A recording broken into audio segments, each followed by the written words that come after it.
I'd like to welcome Brady Stead to our Steve Tees Off, which is brought to you by riversidegolf.ca. Ken Poirier and his crew at Riverside have been our sponsor for some time, and I'd like to shout out to them, riverside.ca. But Brady, I'd like to thank you for coming and making the trip to our studio here, and we're going to talk some golf. Brady, you are the director of instruction at Ledgeview Golf Club, correct? Correct. Okay, well, you're the performance coach. You can tell us a little bit about Brady. Yeah, so coaching full-time now, a director of instruction at Ledgeview, performance coach for Team BC, started this last year, and then coaching a secondary program with Bateman Golf Academy. So stay busy that way. So you're primarily working with juniors? I would say so, yeah. And Ledgeview has a bit of a ring to it now because it's produced some players. Sure has, yeah. We got Nick Taylor, Adam Hadwin, James Lepp, and Ray Stewart. I mean, 4 studs come out of a little golf club in Abbotsford. What do you attribute that to? It's a demanding but fair golf course, and it tests every part of your game. So I always say at Ledgeview, you really got to work backwards from the green. So to play well at Ledgeview, you got to putt well. Well, in order to putt well at Ledgeview, you got to hit it to the right portion of the green. In order to hit it to the right portion of the green, you got to be in play off the tee. You can't be trying to curve anything out of the trees, because then that's how you make your bogeys. But you hit the fairway, you hit it on the right portion of the green, you give yourself a birdie chance. You do that over and over and over again, you get pretty good at playing golf there. But specifically with developing the junior talent, because that seems to be out there. Is it a question of accessibility that you have a good junior program there? Because one of the issues, the closer you get to Vancouver, is getting time to play. Yeah. Because in order to hone your skill, you have to play. Like we were just talking before we started, we're talking about practice. Yeah. You can go to the driving range and just hit balls, but practicing with purpose and actually playing out on the golf course is where you're going to get the most out of whatever it is that you're trying to do. There's sim golf. There's all kinds of things that you can do. You can go to the gym, you can work out, you can do all kinds of stuff.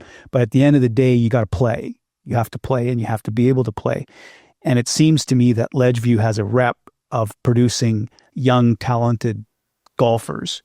And would you attribute that to a great junior program in the fact that they allow young players to play? It's not like one of those, and I'm not suggesting other golf courses throw their juniors under the bus. I'm not saying that at all. I'm just saying, would you attribute some of that to accessibility and program? Yeah, 100%. I mean, some of the busiest times during the week is 3:15 after school. When all the kids come to the golf course after school, they're there. And I'll be teaching a golf lesson, and all of a sudden they all start showing up and they go work hard and they play. Having the ability for them to go play is huge. But, at Ledgeview as well, I mean, we have a 160-yard driving range. And the golf course is where they're going to really learn to play. James Lepp used to talk about this all the time. He'd go out there, bunt, try and make a putt. And all the way from just a little guy to growing up. And, having that access and just learning, by making mistakes out there, especially on those greens, there was so much slope at Ledgeview. Having that access is massive. And I think we've seen a big boom of junior golf at our club. I think probably in the next 3 to 4 years is we're going to see the fruits of our labor start to show. We've got some really good talent coming up right now. And I think in the next few years, you're going to see something pretty cool happen. I'm not sure who or when, but I've got an idea of we're heading that way. Let's talk about your background, Brady. You're a BC boy, Vernon. Yeah, is that Okanagan? Yeah, you bet. Okanagan. Yeah. So let's just get a little background on you. Yeah, I mean, I grew up playing hockey. I always wanted to be a professional sportsman in whatever it was. So the longest time I was playing hockey, but it was when I was 13. My granddad and I became close through the game of golf. We're hitting balls in the field, and my buddy's got a junior membership. And so I was like, oh, well, I think I'll get a junior membership too and just go play golf this summer, and just fell in love with it. And I loved practicing. I know it's one of the things you said you don't like to do. I loved it. I loved throwing my headphones in, listening to music, and just getting into my own world putting my head down and just trying to figure out how do I get this golf club to hit this golf ball well to make it go where I wanted to go. And I was obsessed with that. And I still am to an extent, very obsessed with that, just in a different way now. But yeah, so playing junior golf growing up, and then going to Camosun College in Victoria. I was the last picked on the team my first year, and my final year as the captain of the team, and we won a national championship and turned pro and go all over the world. It's crazy how just, that little spark led to, the game of golf giving me so much, including a career that I have now. Well, let's back up a little bit here. When you went to school, when you started to play, when did you decide that, hey man, I want to play, I want to become a professional golfer? Yeah, it was probably when I was 13 or 14. I went and watched the Telus World Skins game at Predator Ridge. I don't know if you remember that back then. And I went and watched the Pro-Am in the morning. There's no fans around, but the Pro-Am was happening. And so I got to go out there, and I saw Freddie Couples walking down the fairway, hole 8 on the Predator course, downhill par 5. And he hits this cut 5-wood around this tree from about 250 and lands it on the green. And I'm 13. I see this. I'm like, nice shot, Freddie. He said, thanks, kid. And he walks down the fairway. I'm like, that is cool. I want to be that guy. That is cool. Well, Fred is a legend. He's got the greatest golf swing in the, he's just, it's funny that you bring up Fred Couples' name, because I always use him as a point of reference when they talk about swing thoughts. When he's on the first tee, he says, I just pray that I don't hit anybody. Yeah. So it's plain and simple. That's what I'm thinking. Yeah. That's what I'm say one of the things he would do before he hits a shot is he would try to remember the best shot he ever hit with that club. Yeah. And then go hit. Yeah. It's a good way to fill the brain with some positive thoughts, right? And he grew up in Seattle, didn't he? Yeah, he did. I think he won the BC Junior Championship. Yeah. Yeah. So Brady, you finish up school and you decide to did you turn pro right away? No. So I had a year where I wanted to stay an amateur and learn to win. So I won a couple men's opens, but won the amateur division in the Vancouver Open, which was great. And then I turned pro. I became a PGA pro, but really I was really focusing on playing, and had a great first year as a pro. What did you play? I was working at Royal Colwood in Victoria, but I was on the boat all the time, coming to play VGTs, and it was no problem because I was getting into contention every week. That you don't even think about the cost. You know that you're going to have a chance to win, so you just go, you just do that, right? And so back and forth all the time, and had a great year, and 3 years in a row of constant growth. I was like, yeah, you know what? I've always wanted to, I got family in England. My dad is British. I've got a British passport. I always wanted to go live over there and give it a shot. And I think that was probably, on a playing standpoint, probably one of the worst decisions I made. Really? was going and living there, because the game is different there. It's windier. It's tighter. Shitty weather. It's miserable. So you have to shape your shots differently there. And so you kind of have to change your golf swing to make that happen and to play that way. And yeah, the problem though for me is as I went over there, I right before I left, I was kind of in a bit of a slump. I wasn't hitting it great, and I was working with Mac McLeod for 3 years, and we built a very repeatable swing where I could just go trust. It was my own swing, but it was repeatable. And so the mistake, I look back as a player, and this is advice that I would give any player who wants to try to make it to the next level, is when shit hits the fan, do not overhaul everything. You need to look at, okay, where on the club face am I hitting it? Is that club face square at impact? Am I hitting the ground in the correct spot? And work backwards from there. I didn't do that. I went, okay, where's my club need to be at the top of my swing? What's my elbow doing? And so all the years of hard work that I put into my swing, building it, repeating it, well, I tore it all down. And there's been times where I've been able to play well and kind of get it back, but it was never consistent enough, like those 3 years when I was playing really well. Well, you mentioned that, you talk about that. Like, one of the things that I watch a lot of YouTube, not uncommon, but I watch a lot of golf YouTube, and I got to stop some of that, because I don't need I know what I need to do, and I'm not going to change certain things. I'm an old guy now, but I was young at one time, and I played in one junior tournament when I was 14 years old, 13, 14. And because I started golfing, I took golf lessons when I was 8, and that was I was 8 the last time I took a lesson. So, and you're talking to a hack here who, I was talking to Chris Crisologo at the Sim place in Richmond, and I had my 60 degree with me, and he's hitting balls and he's calling the shots on the TrackMan, and he's hitting. I'm going to hit this 67 and I'm going to pull it back 3 yards, and bang, and he's hitting those shots on the number. And I go, Chris, you need to show me how to spin the ball. And he goes, you don't know how to spin the ball? I go, no. When was the last lesson you took? I was 8.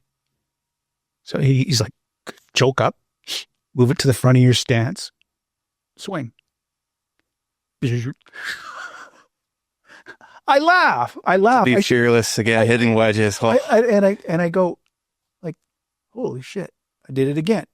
And then he gets all technical on me and he starts explaining the mechanics, and I'm like, okay, I don't need that. I just need, and he said to me, have you ever looked at where the pro's hands are when they hit that shot? No. Yeah. Never looked at that. No. But I have, I say I'm a hack because I am. And if you want to get better at something, you have to have that drive. And that golf tournament, I realized real quick, when you've got like 20 or 30 sets of parents around you that want you to fail, and they want their kid to, you can feel it in the air kind of thing, but you got to wrap that out of your head. Yeah. And that's why the sooner you get into playing in a playing situation when you're young, it's, I use this example, Brady, of, I wanted my son to, learn some sort of self-defense technique. So I put him in boxing. This is back in Winnipeg. I was going to put him in boxing. We'd go to the gym, and the trainer immediately goes, okay, well, we'll get you in the ring. And I'm like, what do you mean get you in the ring right away? He goes, he's got to taste his own blood. But with an Irish accent, he says that. He's got to taste his own blood. I look at me. Out. Here you go. No, we're not. We're not doing this. But the thing is, my point to that is that you got to get playing tournament golf as soon as you can. Brad Ewart says this a lot too, like with his Grizzly tour that he's got, you move them to the front tee. They got to get used to shooting low numbers. That's regular. You're going to shoot, and it's only a number. It's a number. But, so you went overseas, you went to England to play for a year, you revamp your whole swing. You realize that was probably, how long did you hang around trying to? I was there for 2 years. I ran out of money. Came back to Canada, and then COVID hit. And so it was just like, what direction am I going to go? Where am I going? And I was actually still really focusing on getting my game back to try to compete again. There was a few times though, when I was over there, that it did kind of come together. I made my way to final qualifying for the Open, and in the practice round, I wasn't hitting it great. I went to the range, found a feeling, and then the next day, day one, it's 36 holes in one day. I go eagle, par, birdie to start the golf tournament. I'm leading final qualifying to the Open, and then shitting my pants. I mean, the thing is when you can taste it on your tongue, the dream that you've had your whole life, and you know that if I play the rest of the day today, I could be achieving a goal. Mm-hmm. That's a feeling that I'll always cherish and have. Obviously, it didn't happen. I made a triple bogey on the 18th hole to get myself out of contention. I never got it back the next 18 holes. But I was playing with Julian Suri, as a European Tour winner, and mm-hmm. It was a great experience. So I learned a lot from that. In the sense of where I'm coaching now is I can see when a player is about to break through, and I understand what that feeling's like. And the hard part though, when you're in that situation, is it's hard to not think about the Open. You got to be thinking about your next golf shot. Mm-hmm. And that's tough. But that roller coaster ride is what's really fun about competitive golf. You're competing against yourself. Mm-hmm. So you come back here after 2 years there, and do you get what happens next? Yeah, so I moved. I got a job at Ledgeview, and I was teaching and coaching, and I started coaching more and more, and I mostly to pay bills to fund trying to play on tour again, and I was playing terribly. It was not good, but my coaching was going good, and I started to get some momentum with some of our juniors. I started a junior development program, and when I was in Victoria, I got to know a former Olympic coach for synchronized swimming, oddly enough. And she said to me, you'll know when you're ready to coach. Like, you'll know when you're ready to make that shift from an athlete to coach. And I wasn't sure when that would happen, but it did happen for me. I remember showing up for a junior development practice, and I had 12 juniors, and I showed up maybe about 45 minutes before practice, and every single one of them was there warming up, getting ready to go, motivated. Mm-hmm. Probably helps that they might have seen Nick Taylor at the club hitting balls and practicing before that, but they were ready to go, focused and ready to rock. And when I saw that, and I saw that the respect that they gave me for my time because they were ready to go, I thought, wow, this is cool. I'm starting to enjoy improving in golf again through them. And at that point I knew, okay, I think I'm going to make the shift to coaching now. Mm-hmm. How many years ago was that? So that must have been in 2022 or 23. So really it's only been a few years of just kind of, really shifting my focus to coaching. So do you still have that in the back of your head that you can get it back? I mean, yes, but maybe years from now, I'll after I've coached for a while, maybe like when life changes, then I don't know, maybe senior tour or something one day, who knows, right? But for now, I've learned to love golf again. I didn't love golf for a while, so I'm just going to keep rolling with that. Well, the thing is, let's talk a little bit about the academy out there and the junior program. And is it specifically unique? Like, you talked a little bit about the golf course, and you got to play, you got to know how to play it. But why is it that area there seems to have produced some good players? You've got some real good players that are coming up. We can talk about that in a little bit. But is it, obviously you've been involved with it for a little while now, 3 years or so, and you've been leading it. Is there something, I guess I'm answering my own question when I'm thinking about it, because when you see some players come through that have had success, it's easy to recruit. And I'll use hockey as an example. You got the North Shore Winter Club, you got the Burnaby Winter Club, but everything is club hockey now. There's no minor hockey anymore. Yeah. It doesn't exist. And I know personally from my son went to Pursuit of Excellence up in Kelowna when he was 12 years old. He left home. You just chase that dream, but you also remember there's one thing that you can't teach, and that's size. Yeah. Right. You got to be able, and that's the issue too with golf. The ability, everybody's going to want to hit the ball longer. Everybody's going to want to be able to make whatever that shot is. But size is a component in it too, but you don't have to be a monster. Like, there's guys on tour that aren't monsters that can be, well, I mean, Nick Taylor is the perfect example of that. I mean, he's not a bomber. Mm-hmm. I mean, if he was to hit a golf shot in front of us, we'd be like, holy, that's unbelievably struck well. But compared to the other guys on tour, he doesn't bomb it past them. Mm-hmm. So you just, and that's that, to be able to, the one thing, Brady, that we've noticed, the young chaps, the young fellows, and we were addressing the gender bias that I've embarked on here. I didn't think of it, but we had Christine Wong on last week, and we have to have more females coming on because women do play golf and young girls do play golf, and we're totally open to that. But the one thing that is unique about this game, the game of golf, is that it is a game or a sport that you can play.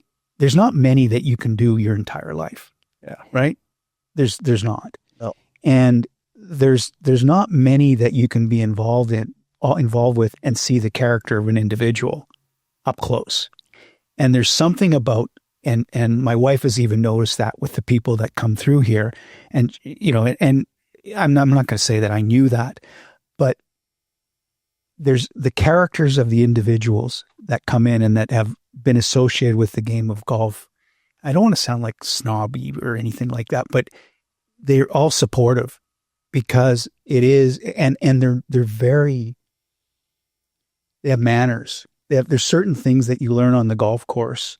Like, where else would you go for a walk for 4.5 hours with somebody you don't know? Right? Yeah. Seriously. Totally. And no, it's respect. Yeah. You don't get ahead of whoever it is. Like, you try and play in unison, and you may not never see that person again. But I personally, myself, I play as a single. Yeah. And there's a reason for it. And you never know who you're going to run into. That's right. As well. That's exactly it. And that's the beauty of the game. Yeah. I would never go for a walk with somebody that I didn't know, but I'll do it on a golf course. Yeah. And we'll shoot the shit. Totally. And we'll just talk. Yeah. And you'll hit a good shot. I might hit a shitty shot, whatever. It doesn't matter. But that's the beauty of it. Yeah. And I can play with anybody. Doesn't matter, but you should, I've come to the conclusion or the realization that there should be maybe a couple of questions that are asked before you get through the clubhouse. Yeah, for sure. Right? Totally. Just, common sense, courtesy kind of things. If you find a golf club, pick it up. It can bring the worst out of people though too. I hate to say it, but it's true. I mean, golf it really shows character for better or for worse. And I've had to have some check-ins with myself many times for being like, you know what? If you saw one of your kids acting like you are, you'd be ashamed. So you need to rein it in. Yeah. And it really makes you look inward that way. Mm-hmm.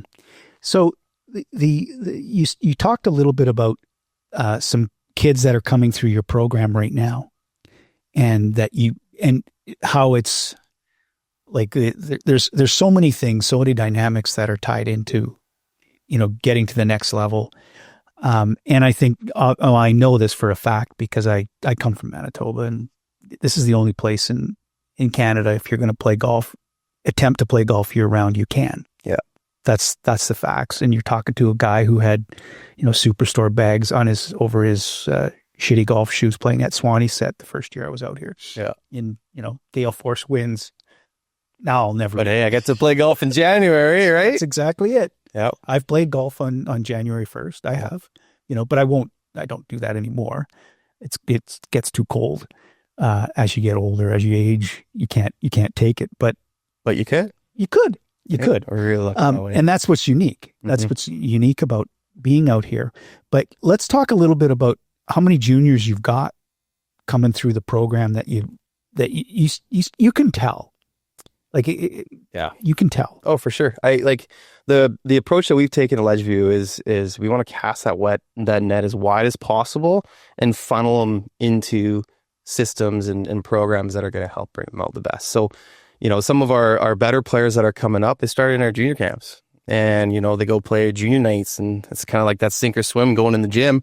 Well, you're going to learn pretty quick how to get that ball in the hole by going out and playing junior night. And so we've got, like in our development program, we've got 36 kids, but it's a selection process. So it's very competitive. We had our own talent ID camp to identify really what we're looking for is not necessarily how good are you right now, but how much do you love golf? And are you willing to put the work in to become a good player? Mm-hmm. And that's ultimately what I'm trying to look for in that sort of that diamond in the rough. We're seeing more and more of that come and more of that happen.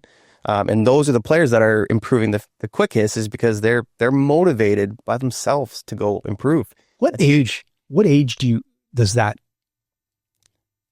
is it different for everyone? It is, but it is different for everybody, and everybody eventually comes to that point, a different point in life. But I've got kids who are 7 who have that motivation. They just love golf.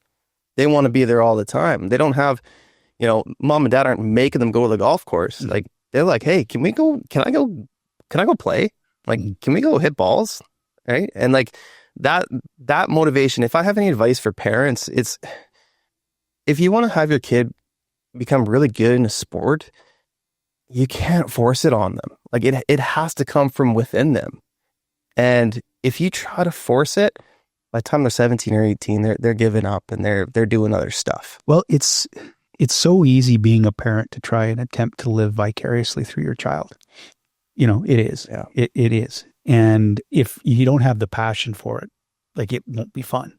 And if it's not fun, and that's one of the questions I ask, and because golf is such a humbling sport, like, it really is. Oh yeah. It's just like, you can be pure gold and then horseshit. Yeah. Like within a second, like just going, where did that come from? Mm-hmm. And I've experienced that, going like, okay, how did I hit that ball straight right? Yeah. Yeah. I hoselled it. What was I, and then all of a sudden that guy shows up again. Yeah. And you're hitting 230-yard shots stiff, and you're going, okay, well, where was that? Yeah. And I can't even hit a wedge. That's, and you get into your head, and like Christine Wong said, and I'll quote last week, she said she's a goldfish.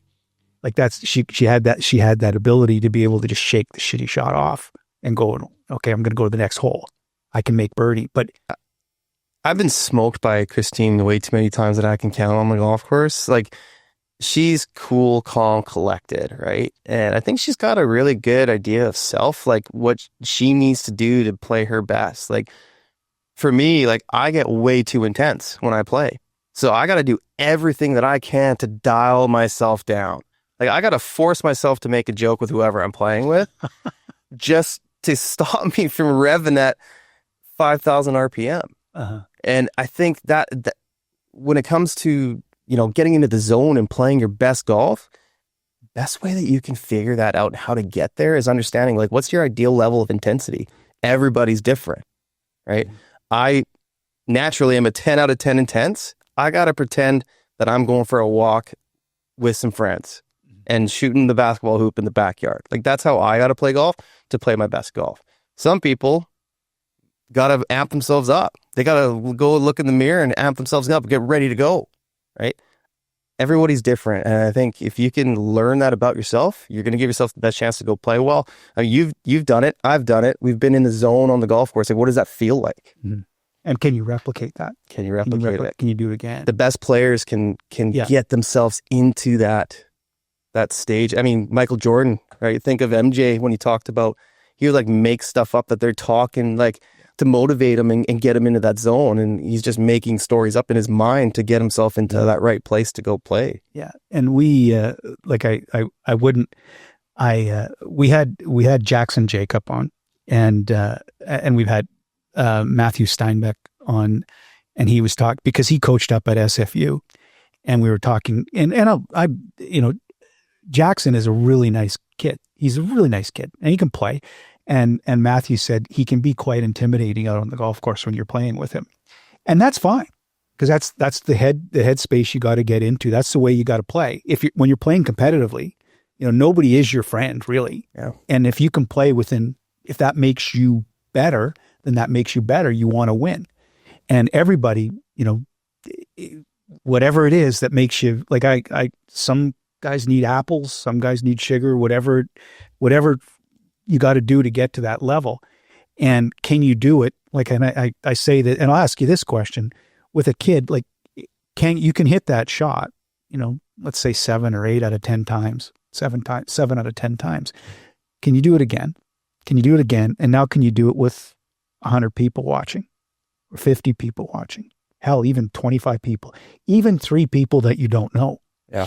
Right? It's that simple. Yeah. It really is. And I'll attest to that. Yeah. It becomes a whole different ball game. Now I don't give a shit. Yeah. Like, I really don't. Like, I'd get up and I'll pump it and, powder it, and that's great. And most of the time it works out. But I'm never like, I'm I'm the worst. We're talking about practice and how that kind of thing. I'm the worst guy to talk to about that stuff because I just want to play. Yeah. I don't want to practice. I don't even want to go to the putting green really, and practice my putting. I couldn't see myself spending more. I get bored. I just want to play. Yeah. And I want those, the different shots. But I found myself, I was a big yardage guy because I could just, and markers and that kind of stuff. And then I got addicted to the rangefinder, and I lost my rangefinder for a bit. Probably played better. I did, but I was going, oh my God, what do I do now? Yeah. I had that skill in my head to be able to marker the hole out, like mark the hole out, my yardage and that kind of thing. And you're right, I did play better. Well, you're hitting more to the middle of the green. You're taking kind of trouble out of the play. Like the amount of times that even some of my better juniors, like there'll be a back pin and long as death, and it's 139 of the yardage, and they hit the shot. They hit a great golf shot, But it's not. and it lands 4 yards too long, and they're in the crop, and they're making double. And I said, what yardage were you trying to hit that? 139. Well, if you hit it 130, you still give yourself a birdie look, and you take double bogey out of play. Yeah. It's so easy to say, oh, I would just hit it 130. But if you're actually hitting the golf shot there and you're licking your chops and you got a number you like it takes discipline to say, you know what? I'm just not going to go there. I'm not going to make that mistake. I never thought of it that way with the rangefinder. You're right. The rangefinder makes you do stupid things. Yeah, I mean, can do that. It can. And that's where I really try to get my juniors to, it's nice having that yardage, but you like 139, like your max needs to be 139 that you're going to hit this shot. Yeah. And you're trying to hit a 132 because you got to be a blackjack player and put the odds in your favor. Right. And those are the best players that I see, especially on like the high, like the performance level and national team, provincial team stuff. Like they just don't make many bogeys. Mm-hmm. They're making a lot of pars. And maybe make 2 or 3, 4 birdies around, not many bogeys, and they shoot, 67. So how much with the young golfers that you work with, is it a mental thing? Like, yeah, we're talking about that because when you got this, you try to breed habits, right? And you try to, it is mental for sure. I mean, to an extent, like you got to learn some really good technique. And on a competitive level, everybody hits it pretty good. Generally, the things that differentiate each other are going to be, maybe some decision making and that confidence, right? But in order to get there, you got to be pretty confident too. And those habits are things that we're trying to build at a young age. And so when they're 17 or 18, they have those mental habits already ingrained. They don't need to learn it then. Mm-hmm. Back to what I was talking a little bit about on the golf side of things. One thing everyone is upstanding in their character. Because it is a game that if you're cheating against yourself. You're going to be found out. 100%. Like if you tell me that you're a 6 handicap and I watch you swing, I can tell right away that you're not a 6 handicap. I'll just say that. And one of the things is that I talk about, I'm fortunate that I have, like, I played golf with my dad till he was, pretty much, he's passed away now, but that was one thing when I went home, we were always able to do if it was in the summertime because it was back in Manitoba. But, it was a game that he was always trying to get better. He started later in life meaning he didn't start swinging a golf club till he was in his 40s. Just simply because got 3 kids, that wasn't he played hockey till he was in his 70s, I think. But, golf was something that he was perpetually trying to get better at. He was obsessed with it, getting his Golf Digest magazine every, I think it might've been every 2 weeks or something like that. He'd get it in the mail and he'd always be ordering whatever product that would make him a better golfer. But the thing is I think he got 2 or 3 hole-in-ones, but he was a guy that could play. He'd play around a golf. He played around a golf with him. He'd hit driver. I think he might have had a 5-wood and a chipper and a putter. And the chipper was good from like 150 in. Is it like the double-sided? No, it was just the one side, but Wilson and all the chrome was off it. And he goes, you mess around with all those clubs. Yeah. I don't need that shit. No. I can hit this. I can dial this club into, and he could. Yeah. I just choke up on this, or I let a little bit more, and he was always tinkering around with that, but his short game was good. Well, you're hitting golf shots, right? Yeah. You're not scoping, it's a bit more right. feel, right? And it was nothing like one of the things I realized, it was a couple of 3 or 4 years ago. I didn't realize that they changed the lofts on the irons. Yeah. Okay. I didn't know that, because I'd be playing with my son and he'd be hitting a yardage and I go, there's no way you're hitting the ball that way. And I finally found out when I got a new set of clubs that they're jacking around with the loft on these things, because I knew in my head from when I was a kid, I could hit an 8 iron 150 yards. Yeah. Bang on the number. It doesn't matter what the number was though. And that's what I was obsessed with. I was obsessing going, well, how is he hitting a 9 iron the same? And I'm hitting an 8 iron into that. I'm not like, I'm old, but I'm not that old. I can still hit the ball. But those are little things like game improvement irons. Trying to hit like some of the, like, look at these old clubs here. Yeah. You got to center it on this thing, let me tell you. Hey? You got to hit smack dab in the middle already. That thing ain't getting in the air. Yeah. You're like, these are, and people actually golf with them. Yeah. Right? Yeah. So you look at the technology, it's pretty hard to not, like with a driver head, it's pretty hard not to make contact with the ball when it's on a tee. Yeah. It is. But it's still a skill. It's an ability to make the ball do what you want it to do in that specific instance. Yeah. And that is amazing. You were talking about Fred Couples, and when you were a kid and you saw in the Skins game, the Tallis Skins game, when the Air Canada Championship was here, the GVO, I was fortunate because I lived right across the street from Northview. So I could walk over there and go to the range and walk. And I hate going to the range. I hated myself. If you're hitting it. That's right. Yeah. But I'll go watch the best tour players. The best thing, if you're a golf fan, like, you have to go to a professional golf event and go to the range and just close your eyes and listen. The sound is unbelievable. Yeah. And you will learn so much from watching good players play.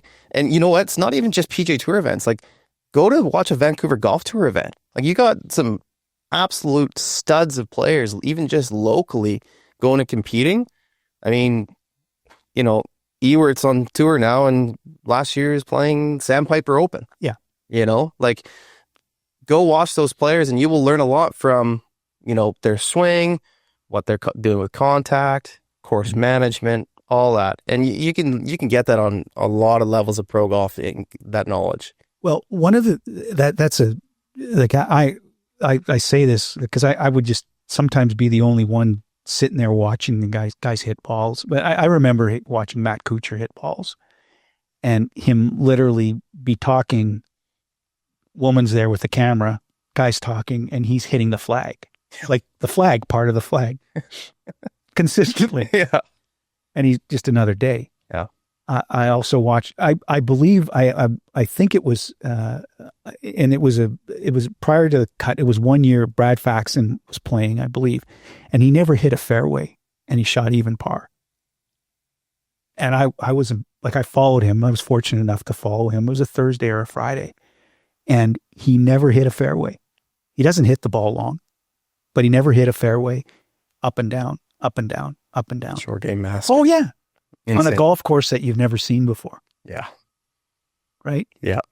And that's pure, that's you're that good. Yeah. And that's what I do. I wish there was that level again, because we had that for a few years. It was actually a lot of fun. And I was one of the, it got ingrained in me so much so that I actually put a real putting green in my backyard. Yeah. Built it up and make you practice.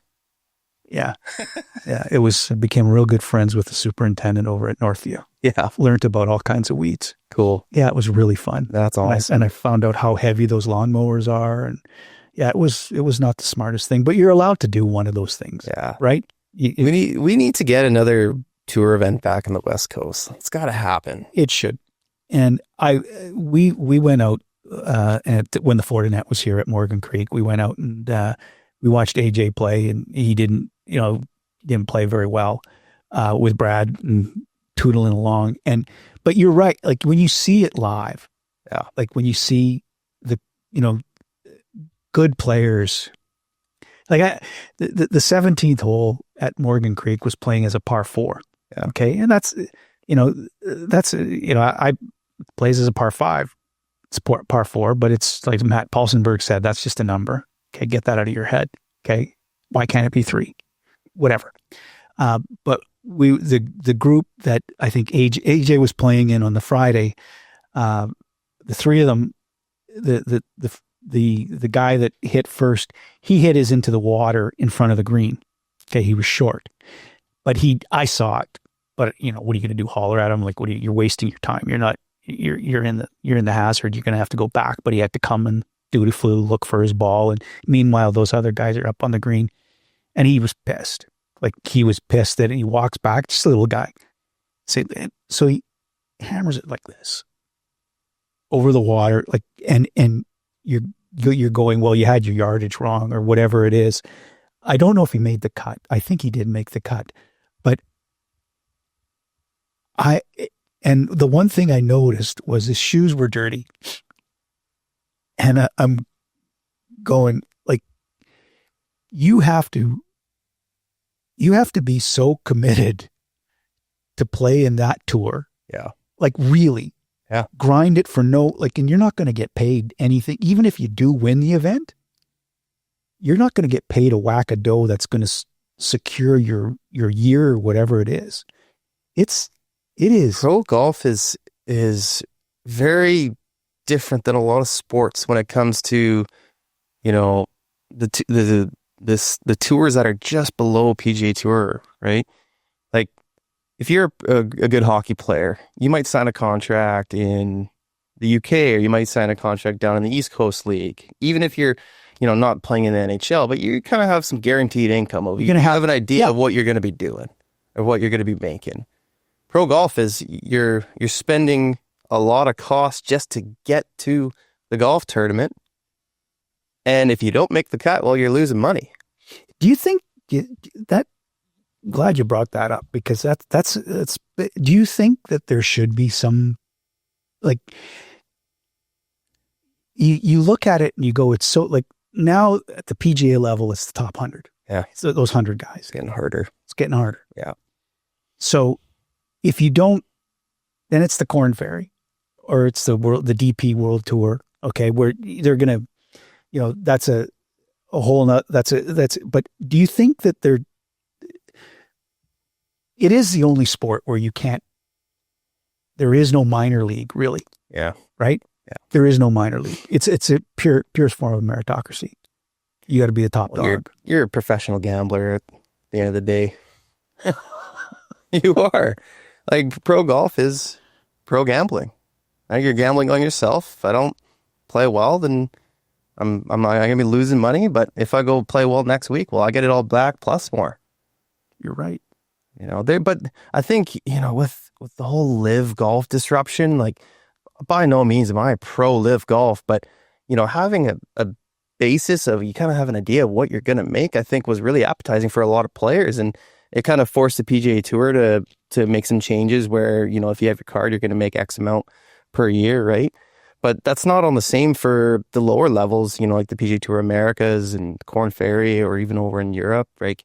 It's not guaranteed, so it is tough. But, like, with that said, though, too, if you do go play well and you play well at the right time, well, you can strike it big. Mm-hmm. Well, that's what was shocking when I looked at at qualifying school, the amount of money that some of these guys had made already, and they were at qualifying school again. Yeah, you had guys there that had 19 million. $25 million in winnings, career winnings at tour school. Back to tour school. Yeah, but you need that status, right? You need that status you need those starts. Like, was Justin Rose a couple of years ago was playing final qualifying for the Open at Burnham and Barrow. Like, he's a major winner. Yeah. Right? Like, and he's at tour school, or he's at qualifying. So what's going to happen with Brooks Koepka? Oh, I'm not too sure what's going to happen there. It's hard for the PGA Tour to not have him come back as a superstar as he is, but then also they got that precedent to set too. or the guys that did leave and coming back, right? It's tough. I'm not sure what the right choice is there. Yeah, I've been keeping up with that and following it, and he's a top player.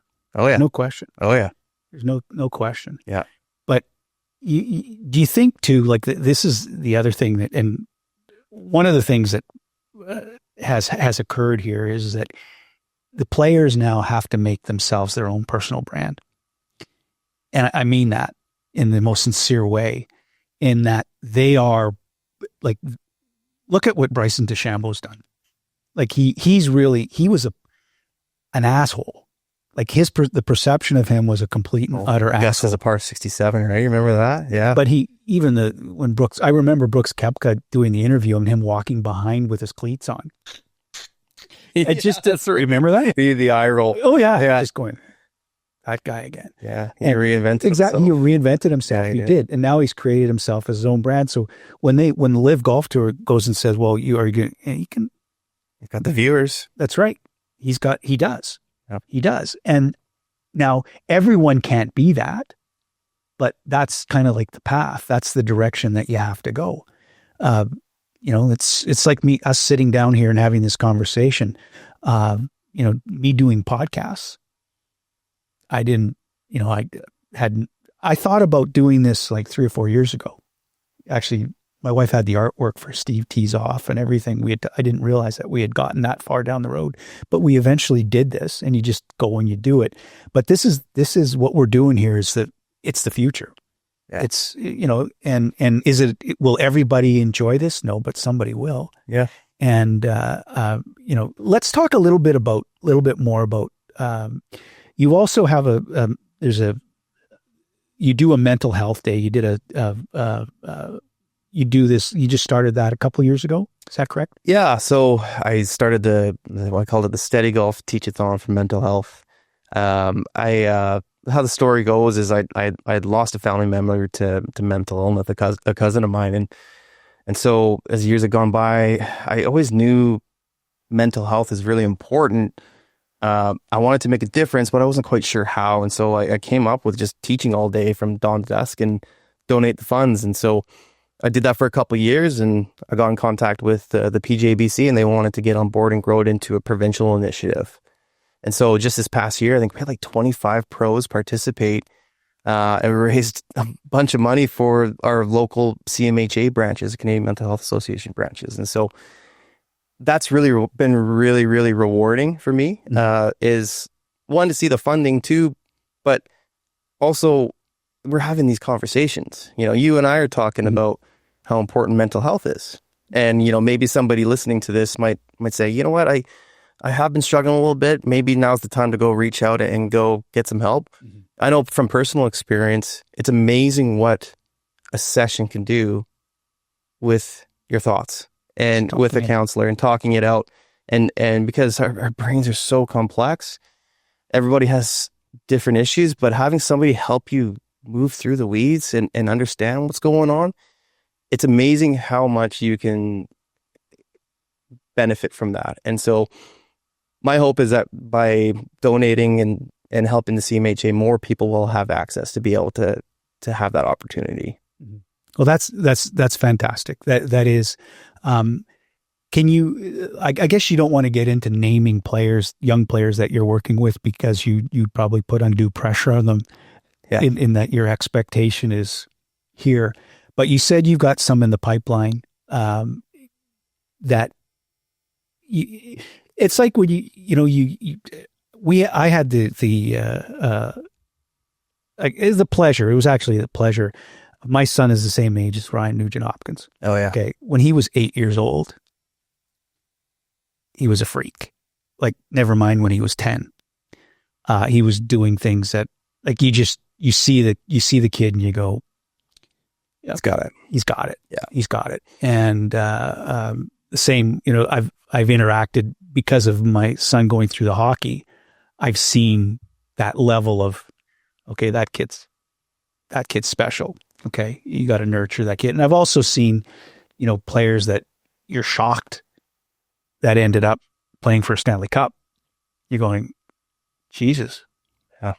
how did that happen? But you never know. The thing is that I used to say to my son all the time, why not you? Yeah. Like, why not you? You have some players that you're working with now in your junior program that you could probably say the same thing. Why not you? Yeah. Why not you? But you also have to, that burning desire inside of you has to be there. If you don't want to be there, if mom or dad is making you go, or you just, it's a balancing act. It really is. And then you talked about the mental health part of it, the issue of getting in your own head. Like my issue was always when I was young was my temper playing on the golf course. Like I said, I played a lot of golf with my dad. I threw a club once with him and almost hit him. It was the second hole in Morden at Lake Minnewaska Golf and Country Club. He was up on the left-hand side, and it was a little bit wet. And I did let the club go. Yeah. Because I hit a shitty shot. It helicoptered, and it almost hit him on the left side of the green. He was up there. He sprinted back and had me up against the tree so quick. Yeah. What are you doing? Don't ever do that again. Ever. I said, it was wet. Yeah. No, it wasn't wet. See, I'm the same. Like I said, 10 out of 10 intensity. I got to dial myself down. Part of that's getting angry, right? However, that fire can be good if harnessed the right way. And so there is that balance, like you said, of it's that touch and go, right? How do you let a player go ahead and get angry? And do they have the ability to refocus and reshift? Because that fire in the belly, it can help you, but it can also hurt you. Yeah. For the most part, I've seen it usually hurt you. Not too often are there players that can just snap and throw a golf club and all of a sudden play better for the rest of the day. Like our brains don't work well when we get angry. We get cortisol levels going crazy, adrenaline. It's not great when you're trying to hit a tight little pitch shot. Having that, maybe if you're a hockey player, yeah. Maybe if you're playing football, getting angry, yeah, it can really help you. But when you got a sliding putt that you got to feather down the hill, if you're all amped up, probably not going to help. Yeah. So having the ability to know, okay, what sport am I playing, and how do I need to behave so that I can go play my best is usually the key to playing good. Well, Brady, if anybody wanted to, you're on Instagram. Yeah, Play Steady Golf. Play Steady Golf, and you're out at Ledgeview at the Academy. Ledgeview, You're the director of instruction there. You've got some up and coming talent that we're probably going to hear about. If anybody wanted to reach out. Yeah, just Play Steady Golf on TikTok, Instagram, all that good stuff. Ledgeviewgolf.com is our academy page. We've got a lot of programs going on out there.